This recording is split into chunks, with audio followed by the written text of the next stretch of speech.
야구야구 김영준입니다. MLB 네트워크의 진행자인 브라이언 케니가 뽑은 역대 최고의 FA 계약 순위는 다음과 같습니다. 1위는 매덕스입니다. 1993년 매덕스는 애틀란타와 5년 2,800만 달러 계약을 맺습니다. 양키스의 제안은 5년 3,400만 달러로 애틀란타보다 많이 좋았습니다. 매덕스는 첫 3년 동안 사이영 3개를 따냈고 5년 동안 39.0을 기록합니다. 2위는 랜디 존슨입니다. 존슨의 4년 5,200만 달러 계약은 사이영 4개와 창단 첫 월드시리즈 우승, 평균 258이닝과 승리 기여도 9점으로 설명이 가능합니다. 존슨의 35, 38세 시즌이었습니다. 존슨의 계약에는 옵션이 있었고 디백스는 이를 행사하지만 존슨은 무릎 부상을 당합니다. 3위는 레지 잭슨, 4위는 베리 본즈, 5위는 맥스 슈어저입니다. 6위부터 10위는 브라이스 하퍼, 리치 고시지, 에드리안 벨트레, 프레디 프리먼, 그리고 사바시아입니다. FA 계약이었다면 10위 안에 들어가고도 남을 계약이 있습니다. 2020년 7월 23일 시즌 개막 하루 전 다저스가 배츠와 맺은 12년 3억 6,500만 달러 계약입니다. 프리드먼이 정말 무서운 사람인 이유는 2014년 10월에 다저스의 사장이 되고 배츠와 계약하기 전까지 거의 6년을 1억 달러 계약을 아무에게도 주지 않고 버텼다는 겁니다. 프리드먼 개인적으로는 템파베이 시절 롱고리아에게 준 6년 1억 달러에 이어 두 번째 1억 달러 플러스 계약이었습니다. 다저스에 오고 나서 프리드먼은 하퍼에게 4년 1억 8천만 달러, 게리 콜에게 8년 3억 달러를 제시했다가 거절당합니다. 이에 배츠 이전 가장 긴 계약은 마에다의 8년 2,500만 달러, 가장 큰 계약은 커쇼에게 준 3년 9,300만 달러였습니다. 2020년이 60경기 단축 시즌인데다 관중 수입이 제로였기 때문에 추운 겨울이 확정적이었지만 다저스는 배츠를 두고 다른 팀들과 경쟁하지 않는 쪽을 택합니다. 배츠도 1억 1,500만 달러의 디퍼를 받아들여 슈어저의 1억 500만 달러를 경신합니다. 디퍼스의 시작은 배츠였습니다. 배츠는 12년 계약을 시작하기도 전에 월드시리즈 우승을 선물합니다. MVP를 차지한 선수가 28세 이전에 두 팀에서 우승을 차지한 건 배츠가 최초였습니다. 2020년 PS에서 배츠의 활약은 귀에 딱지가 않도록 말씀드렸기 때문에 이번에는 생략하겠습니다. 본격적인 배츠 이야기를 하기에 앞서 역대 최고의 FA 계약 3위인 레지 잭슨 이야기를 해보겠습니다. 1976년 오랜만에 진출한 월드시리즈에서 신시내티에게 스윕을 당한 양키스는 보스가 분노의 현질을 합니다. 양키스는 5년 296만 달러 계약으로 레지 잭슨을 영입합니다. 296만 달러가 대단한 건가 싶지만 당시 최고 계약은 양키스가 2년 전 캐피 시언터에게 준 5년 335만 달러였습니다. 잭슨은 계약 후 인터뷰에서 양키스가 우승에 왜 실패했을까라는 질문에 양키스는 좋은 재료가 많이 들어간 음료수 같아서 잘 저을 수 있는 빨대가 필요하다는 말을 합니다.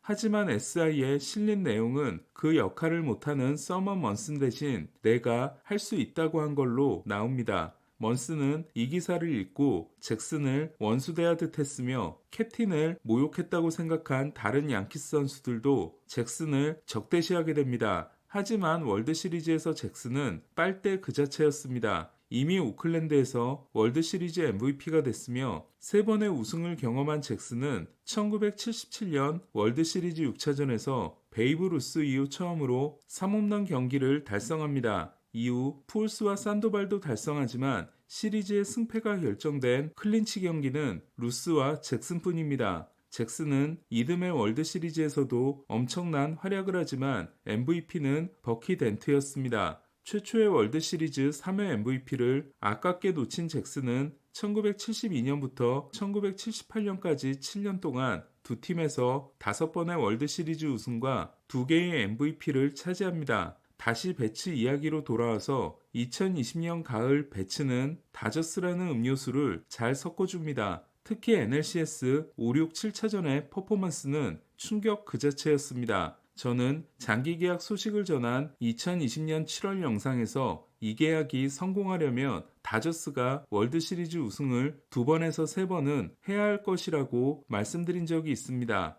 배츠는 1년이 남아있는 상황에서 12년을 추가했기 때문에 실질적으로는 13년 계약인데 다저스는 배츠를 데려온 지 5년 만에 두 번째 우승을 하게 됩니다. 저는 어제 영상에서 무키 배츠, 조 켈리, 윌 스미스가 우승 반지 3개로 현역 공동 1위라는 말씀을 드렸습니다. 하지만 켈리는 지난해 출전하지 못했고 2020년에도 큰 역할을 하지 못했으며 스미스는 2022년엔 PS 출장 없이 2023년엔 PS 5경기에서 3.1이닝 4실점을 하고 받게 됩니다. 현역 선수 중 진정한 반지의 제왕은 배츠가 유일한 셈입니다. 배츠에게 이번 우승은 가장 힘든 우승이기도 했습니다. 칼 리켄 주니어는 연속 경기 출장 기록을 이어가는 동안 슬럼프에 빠져도 쉴 수 없었기 때문에 팀에 피해가 되지 않도록 타격 자세를 끊임없이 수정합니다. 배츠 역시 현재에 만족하지 않고 계속해서 변화를 주는 걸로 유명합니다. 서울 시리즈를 시작으로 엄청난 스타트를 끄는 배츠는 성적이 점점 내려오기 시작했고 6월 16일에는 98마일 공에 맞아 왼손이 골절됩니다.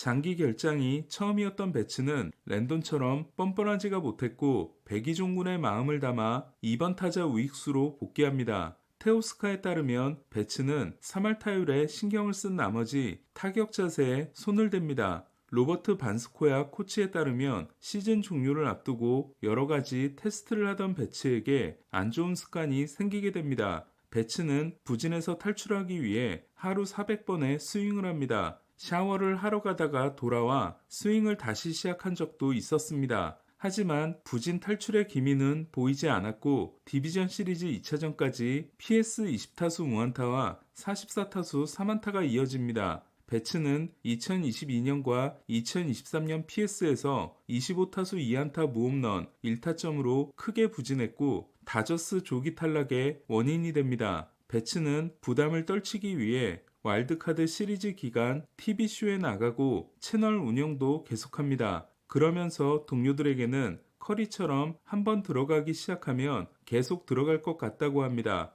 DS 2차전에서는 배츠가 말한 한 방이 나오는 것 같았습니다. 하지만 프로파가 배츠의 홈런을 훔칩니다. 이때 프로파는 공을 잡으려고 했던 팬을 놀리는 것 같은 행동을 합니다. 얼마 후 프로파는 해당 관중에게 다른 공을 주려고 했고 관중은 안 받겠다고 합니다. 하지만 프로파가 억지로 주고 관중이 그라운드로 집어던지면서 다저 스타디움은 아수라장이 됩니다. 이 소동과 별개로 배츠는 커리의 손끝 감각을 느끼고 있었습니다. 3차전이 시작되자마자 배츠는 프로파 쪽으로 또 타구를 날렸고 프로파가 아슬아슬하게 잡지 못해 이번에는 리드오프 홈런이 됩니다. 반격의 시작이었습니다. 다음 날에도 홈런을 친 배츠는 DS 3차전부터 월드시리즈가 끝날 때까지 14경기 8장타, 4홈런 16타점, OPS 1.019의 대활약을 합니다. 다저스는 고관절이 좋지 않기 때문에 외야수를 하기 힘들다고 한 배츠에게 내야 자리를 주기로 합니다. 배츠의 새로운 자리는 놀랍게도 2루가 아닌 유격수였습니다. 배츠는 유격수로 입단했지만 보가치의 존재 때문에 2루수로 시작했고 페드로야가 디스카운트를 해주고 남으면서 다시 외야수가 됩니다. 그리고 우익수로 6개의 골드글러브를 따냅니다.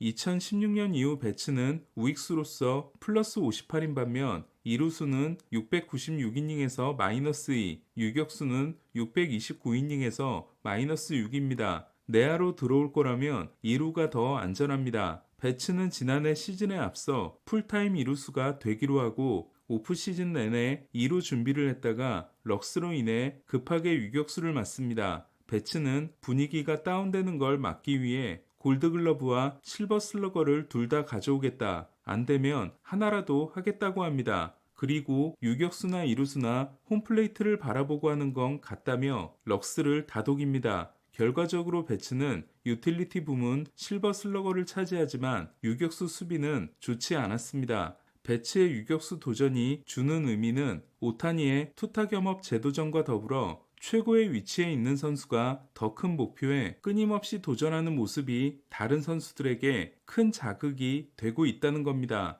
에드먼은 다저스에 와서 가장 놀란 것이 배츠의 훈련량이라고 했습니다. 노력하지 않는 것보다 무리하는 게 낫다는 지론을 가지고 있는 배츠는 다시 한번 무리하기로 합니다. 이것이 작은 체구의 배츠가 거구들이 판치는 메이저리그에서 최고의 선수로 활약하는 이유일 거라고 저는 생각합니다. 유격수를 준비하고 시작하는 올해는 다를 수 있을까요? 한 가지 다행인 건 배츠의 유격수 도전이 실패할 때의 대안을 다저스는 가지고 있다는 겁니다. 리틀 야구 코치였던 배츠의 어머니는 배츠의 이름을 마커스 린 배츠로 지었고 배츠의 이니셜은 MLB가 됩니다. 테오 앱스타인의 마지막 해였던 2011년에 보스턴 스카우트는 배츠를 농구장에서 처음 봤고 175에 불과한 착화 신장으로 쉽게 덩크하는 모습을 보면서 좋은 리포트를 써서 올립니다. 하지만 보스턴은 12라운드에서 뽑기로 합니다. 배츠는 테네시 대학에 입학 의향서를 낸 상태였습니다. 하지만 배츠를 불러서 한 동체 시력 테스트에서 놀라운 결과를 접하고 5라운드에서 뽑습니다. 보스턴이 배츠를 지명한 건 172순위였는데 173순위 샌디에고가 지명 준비를 하고 있었습니다. 보스턴이 배츠를 잡지 않은 건 다저스에게 축복이었습니다. 트레이드 때 내준 3명과 프라이스의 연봉 절반을 떠안은 것이 하나도 아깝지 않은 다저스는 배츠의 시대를 누리고 있습니다. 12년 계약이 끝났을 때 배츠는 어떤 평가를 받게 될까요? 야구야구 김영준이었습니다.